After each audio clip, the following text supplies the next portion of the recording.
तो इस वीडियो में हम चैप्टर अर्थमेटिक प्रोग्रेशन की एक्सरसाइज 5.3 का सम नंबर 18 जो है वो सॉल्व करेंगे। सम नंबर 18 है अ spiral is made up of successive semi circles. तो एक स्पाइरल है जो सेमी सर्कल्स की बनी हुई है with centres alternatively A and B, और जिसके जो सेंटर हैं वो ए और बी हैं। स्टार्टिंग विद सेंटर ए, शुरू जो है वो सेंटर ए से हो रही है और इसके रेडियई जो हैं वो पहला रेडियई है 0.5 सेंटीमीटर, नेक्स्ट है 1 सेंटीमीटर, उसके बाद 1.5 सेंटीमीटर, उसके बाद है 2 सेंटीमीटर। तो हर अगला रेडियस जो है वो 0.5 सेंटीमीटर बढ़ता जा रहा है। तो ये रेडियस जो हैं वो अर्थमेटिक प्रोग्रेशन में है।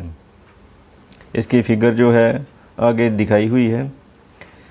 तो हमने निकालना है what is total length of such a spiral made up of 13 consecutive semi circles. तो अगर स्पाइरल जो है वो 13 सेमी सर्कल्स की बनी हुई है तो उसकी टोटल लेंथ जो है वो कितनी होगी। तो टोटल लेंथ निकालने के लिए हमें जो 13 सेमी सर्कल हैं उसमें सभी का सरकमफ्रेंस निकाल के उसे प्लस करना पड़ेगा, जैसे कि ये फिगर में दिखाया गया है। इस तरह स्पाइरल जो है वो सेमी सर्कल्स की बनी हुई है। तो सबसे अंदर वाला जो सेमी सर्कल है इसका रेडियस है 0.5 सेंटीमीटर। फिर उसके आगे वाली जो है उसका रेडियस 1 सेंटीमीटर है। इस तरह आगे आगे 0.5 सेंटीमीटर रेडियस बढ़ता जाता है।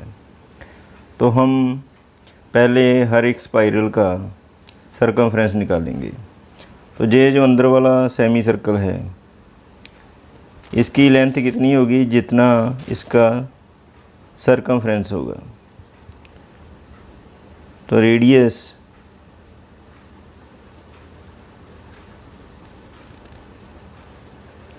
ऑफ फर्स्ट सेमी सर्कल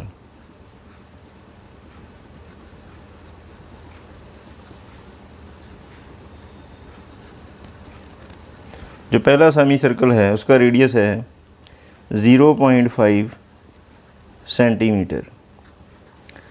इसको अगर हम फ्रैक्शन में लिखें तो डेसिमल हटाकर आ जाएगा 5/10।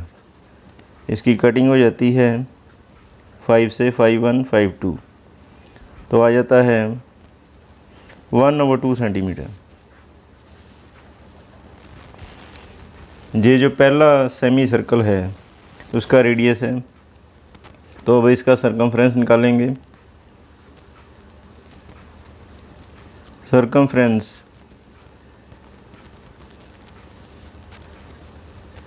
Of semi circle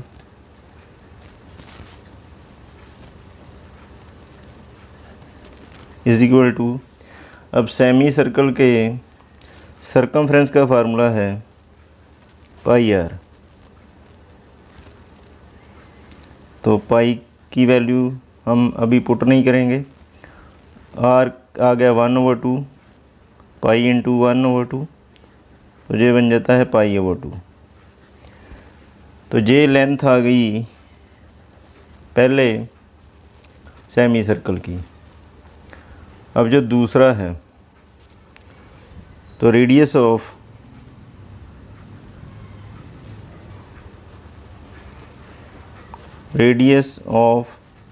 second semi circle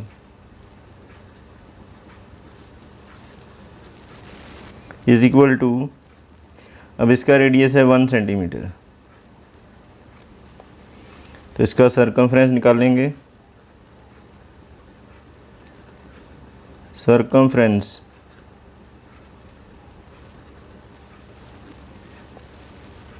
of semi circle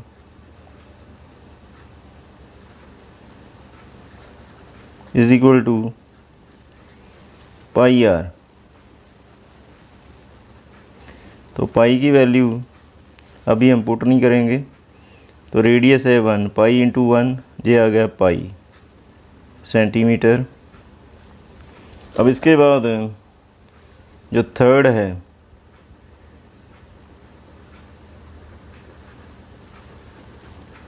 radius of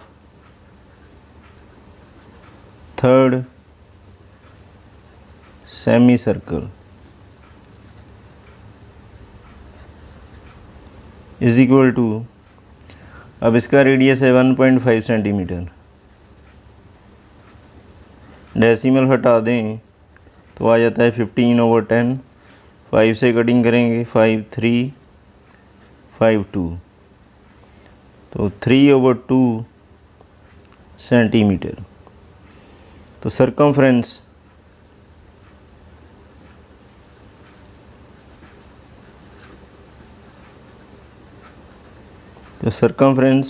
of semi circle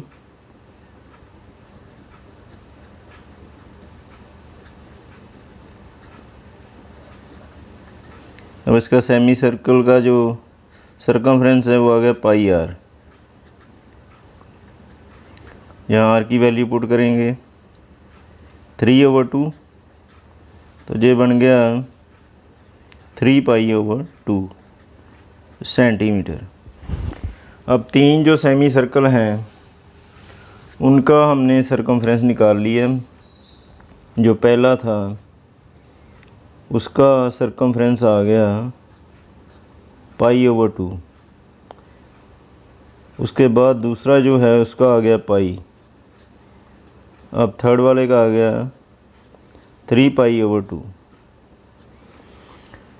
तो ये सरकमफ्रेंस जो हैं वो अर्थमेटिक प्रोग्रेशन में हैं। ये एक एपी है और 13 सेमी सर्कल हैं, तो इसका मतलब एपी की जो टर्म्स हैं वो 13 हैं, 13 टर्म्स हैं। तो 13 टर्म्स का सम जो है वो स्पाइरल की लेंथ होगी। तो फर्स्ट टर्म जो है एपी की वो है π/2, तो कॉमन डिफरेंस निकालेंगे D, second term minus first term, second term minus first term, इसको सब्ट्रैक्ट कर लेंगे। 1 और 2 को आपस में मल्टीप्लाई कर दें तो 2 एलसीएम क्रॉस मल्टीप्लाई, पाई को मल्टीप्लाई करेंगे 2 से 2 पाई, माइनस 1 को मल्टीप्लाई करेंगे पाई से तो पाई, 2 पाई में से पाई को माइनस कर दें तो π/2 जो है वो कॉमन डिफरेंस है। तो नंबर ऑफ टर्म्स जो 13 है वो n है। तो अब स्पाइरल की लेंथ जो होगी वो 13 टर्म्स का सम होगी। तो लेंथ ऑफ स्पाइरल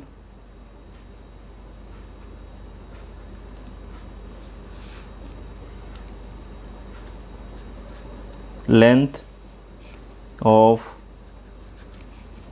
स्पाइरल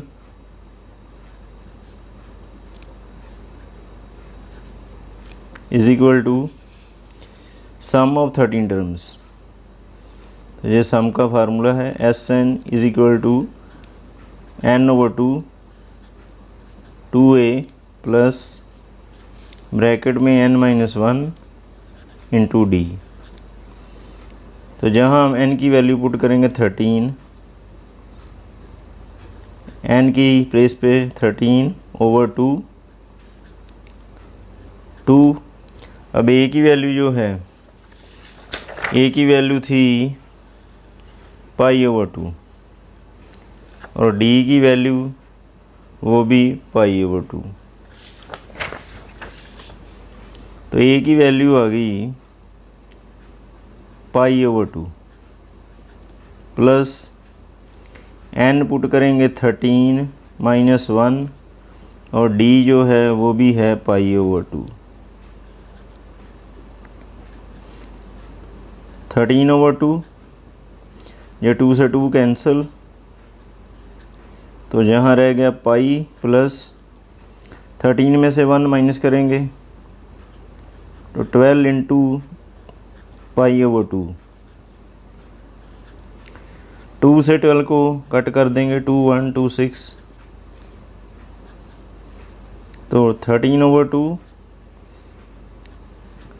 तो ब्रैकेट में आ गया पाई प्लस 6 को पाई से मल्टीप्लाई करेंगे 6 पाई,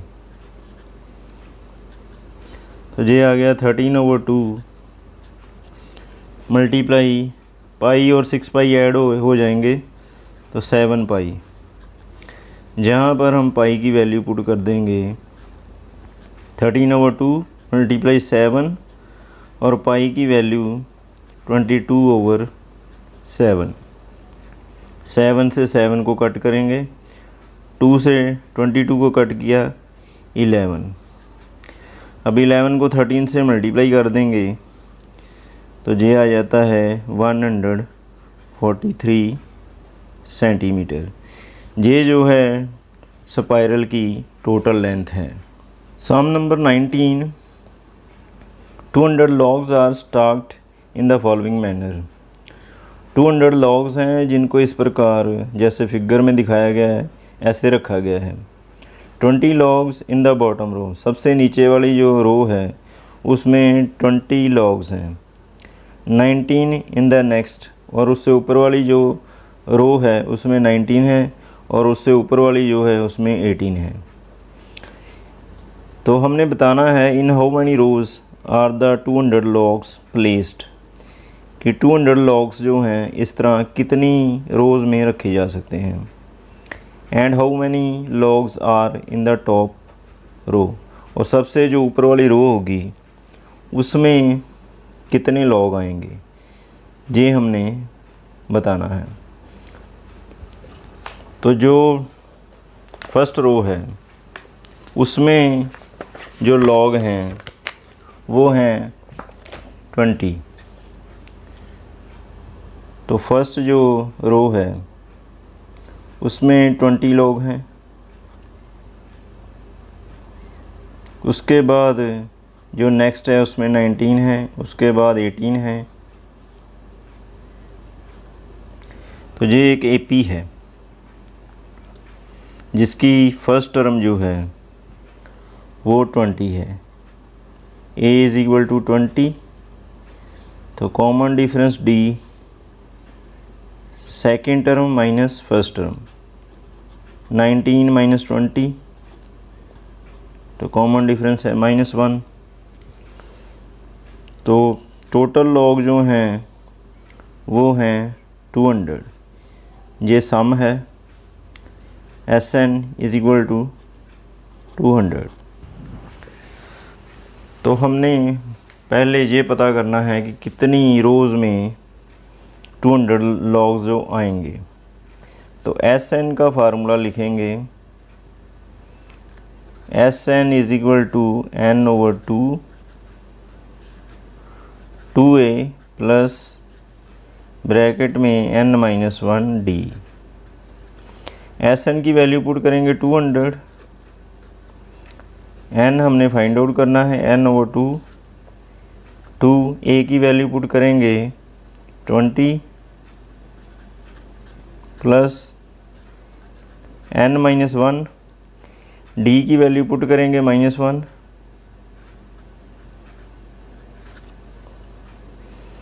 और 200 इज़ इक्वल टू n/2,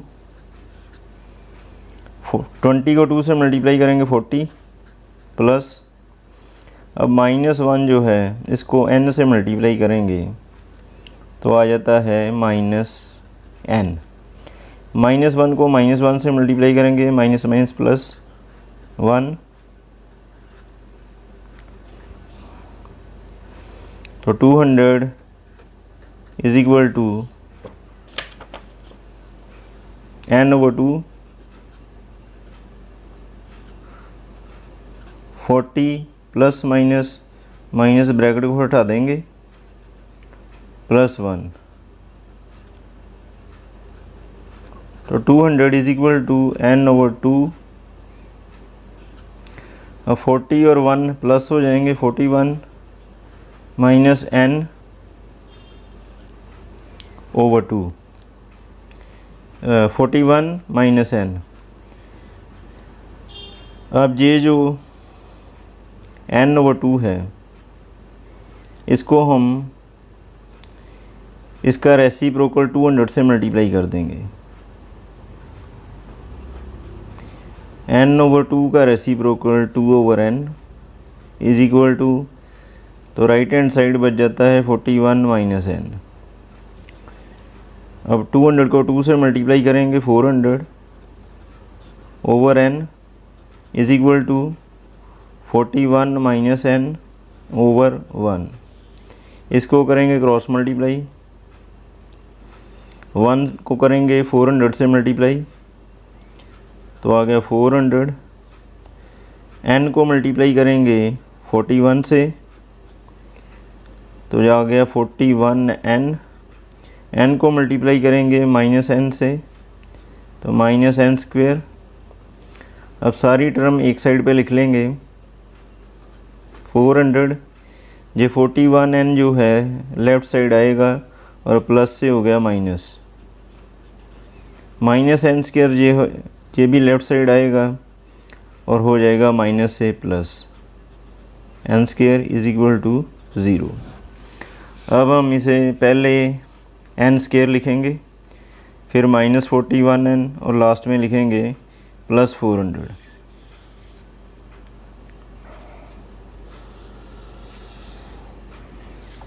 तो पहले हम लिखेंगे n स्क्वेयर, बाद में माइनस 41n और लास्ट में प्लस 400 इज इक्वल टू 0। अब इसको हम करेंगे फैक्टराइज, तो इसके फैक्टर बनाएंगे। फैक्टर बनाने के लिए दो नंबर ऐसे हमें पता करने होंगे जिनको मल्टीप्लाई करने पर 400 और प्लस या माइनस करने पर 41 आ जाए। तो ऐसे दो नंबर हैं 25 और 16। 25 और 16 को अगर मल्टीप्लाई किया जाए तो आ जाता है 400। तो अगर 25 ओवर 16 को प्लस कर दें तो बन जाता है 41। तो ये वो फैक्टर हैं इसके।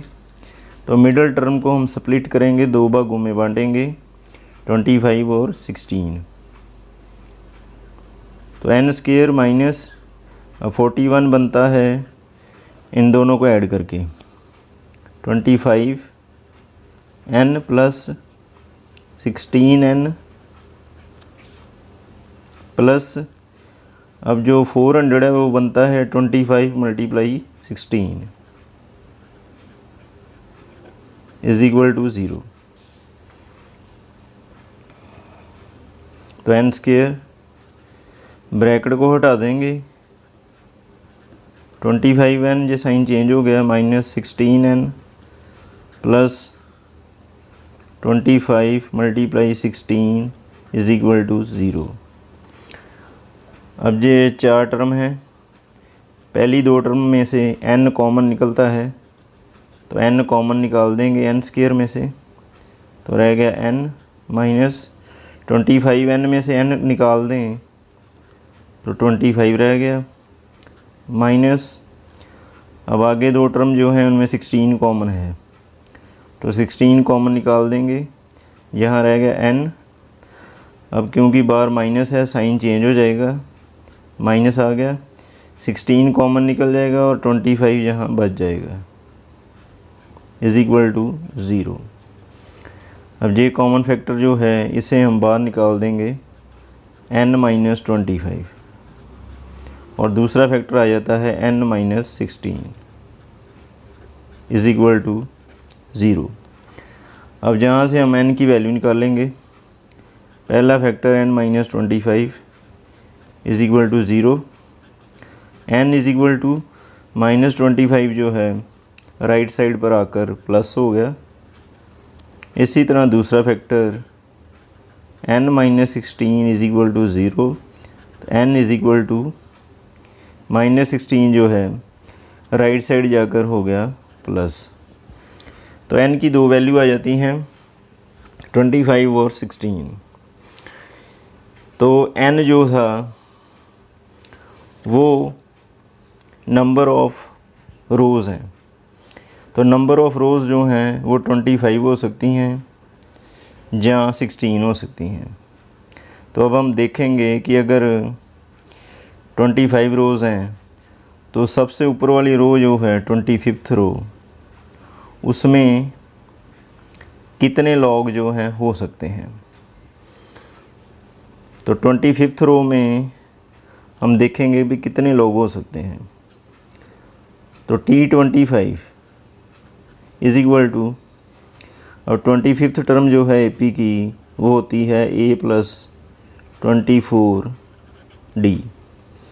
जहाँ A की वैल्यू पुट करेंगे, A की वैल्यू है 20 और D की वैल्यू है -1। तो A की वैल्यू 20 + 24, D की वैल्यू -1। तो ये आ गया 20 प्लस माइनस माइनस, 24 को -1 से मल्टीप्लाई करेंगे तो -24, 24 में से 20 माइनस कर दिए तो आ गया -4। तो जो 25th रो होगी उसमें लॉग्स जो हैं वो होंगे -4, जो कि पॉसिबल नहीं है। लॉग्स की गिनती नेगेटिव नहीं हो सकती। तो इसका मतलब है कि 25 रो जो हैं वो पॉसिबल नहीं है।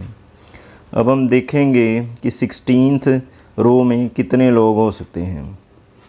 तो T16 is equal to A + 15D। 16 term जो है वो इक्वल होती है A + 15D। A की वैल्यू 20 + 15, D की value -1 is equal to 20 plus minus minus, 15 को -1 से करेंगे मल्टीप्लाई तो -15, 20 में से 15 माइनस किए तो 5।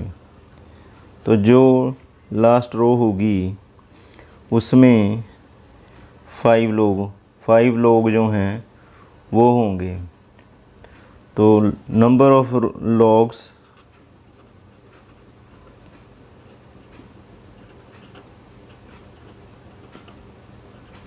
on number of logs in top row, जो सबसे ऊपर वाली रो होगी, इज़ इक्वल टू 5। तो टोटल 16 रोज़ होंगी और जो सबसे ऊपर वाली रो होगी उसमें होंगे 5 लोग। तो सम नंबर 20, इसमें जैसे कि फिगर में दिखाया गया है कि बकेट है और बकेट से 5 मीटर के डिस्टेंस पर पोटैटो पड़ा हुआ है। उसके आगे जो सेकंड पोटैटो है वो 3 मीटर के डिस्टेंस पर है। ऐसे आगे जो बाकी पोटैटो हैं वो 3 मीटर के डिस्टेंस पर रखे गए हैं। टोटल 10 पोटैटो हैं। तो जो कंपटीटर है वो बकेट से शुरू करता है। बकेट से शुरू करके वो जो पहला पोटैटो 5 मीटर डिस्टेंस पर पड़ा है उसे यहाँ से उठाएगा और वापस जाकर बकेट में डालेगा। फिर वो वापस जाएगा, उससे दूसरा जो पोटैटो पड़ा है जो 5 मीटर से 3 मीटर और आगे है वो उसको उठाएगा और वापस बकेट में डालेगा। इसी तरह वो ये 10 के 10 पोटैटो जो हैं उनको बकेट में गिराता है। तो हमने फाइंड आउट करना है कि 10 पोटैटो बकेट में गिराने के लिए उसे टोटल कितना डिस्टेंस जो है वो दौड़ना पड़ेगा। तो ये हमने निकालना है। तो पहले हम लिखेंगे कि जो फर्स्ट पोटैटो है उसे उठाने के लिए उसे कितना दौड़ना पड़ेगा। जैसे ये मैंने फिगर बनाई हुई है। तो पहला पोटैटो जो है वो 5 मीटर के डिस्टेंस पर है अब कंपटीटर जो है वो बकेट से स्टार्ट करेगा, 5 मीटर दौड़कर पोटैटो की तरफ जाएगा, इसे उठाएगा और फिर 5 मीटर वापस दौड़ेगा और बकेट में गिरा देगा। तो distance travelled to pick up first potato. तो पहला जो पोटैटो उठाने के लिए उसे कितना दौड़ना पड़ा, पहले बकेट से पोटैटो तक 5 मीटर, फिर पोटैटो को उठाकर वापस बकेट तक 5 मीटर, मतलब 5 का डबल 10 मीटर उसे दौड़ना पड़ेगा पहला जो पोटैटो है उसे उठाने के लिए, 10 मीटर। अब इसके बाद वो फिर दूसरा पोटैटो जो है वो यहाँ है 5 मीटर से 3 मीटर और आगे, और 5 और 3 कितना डिस्टेंस हो जाता है, 8 मीटर। अब वो जहाँ से 8 मीटर पोटैटो तक आएगा, इसे उठाएगा, फिर 8 मीटर वापस जाकर बकेट में गिराएगा। तो सेकंड पोटैटो को उठाने के लिए उसको डिस्टेंस जो है ट्रैवल करना पड़ेगा। तो distance travel to pick up second potato is equal to 5 और 3 8 जाएगा और 8 मीटर ही वापस आएगा। तो 16 मीटर दौड़ना पड़ेगा उसे दूसरे पोटैटो के लिए। इसी तरह distance travelled to pick up third potato is equal to, अब थर्ड पोटैटो के लिए 5 + 3 + 3 11 मीटर उसे जाना पड़ेगा, फिर 11 मीटर वापस आना पड़ेगा। तो 22 मीटर उसे दौड़ना पड़ेगा। तो ये पहले 3 डिस्टेंस जो हैं वो आ गए। पहला डिस्टेंस है 10 मीटर, दूसरा है 16 मीटर और तीसरा है 22 मीटर। ये एक अर्थमेटिक प्रोग्रेशन है क्योंकि इसमें 6 का डिफरेंस है। तो एक एपी है ये, जिसकी जो टर्म्स हैं वो 10 है, 10 टर्म्स। तो 10 टर्म्स का जो सम होगा वही होगा टोटल डिस्टेंस जो उसे 10 के 10 पोटैटो उठाने में दौड़ना पड़ेगा।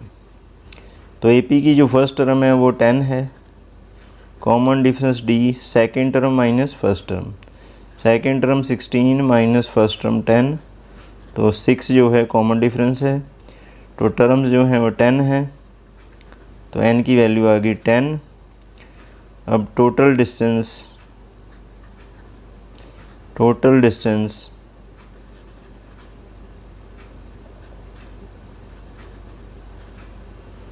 ट्रेवल्ड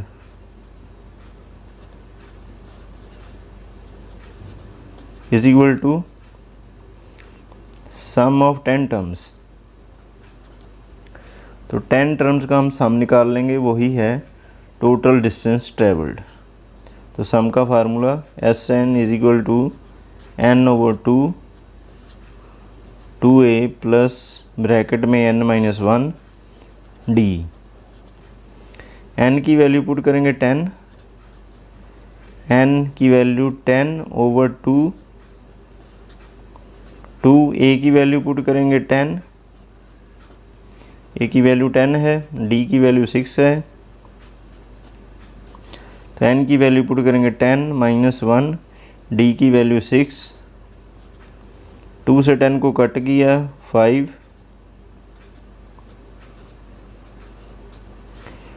2 और 10 को मल्टीप्लाई करेंगे 20, 10 में से 1 माइनस करेंगे 9 × 6, तो 5 ब्रैकेट में 20 प्लस 9 6 54, तो 5 मल्टीप्लाई 54 को 20 से ऐड कर देंगे तो ये आ गया 74, 74 को 5 से मल्टीप्लाई कर देंगे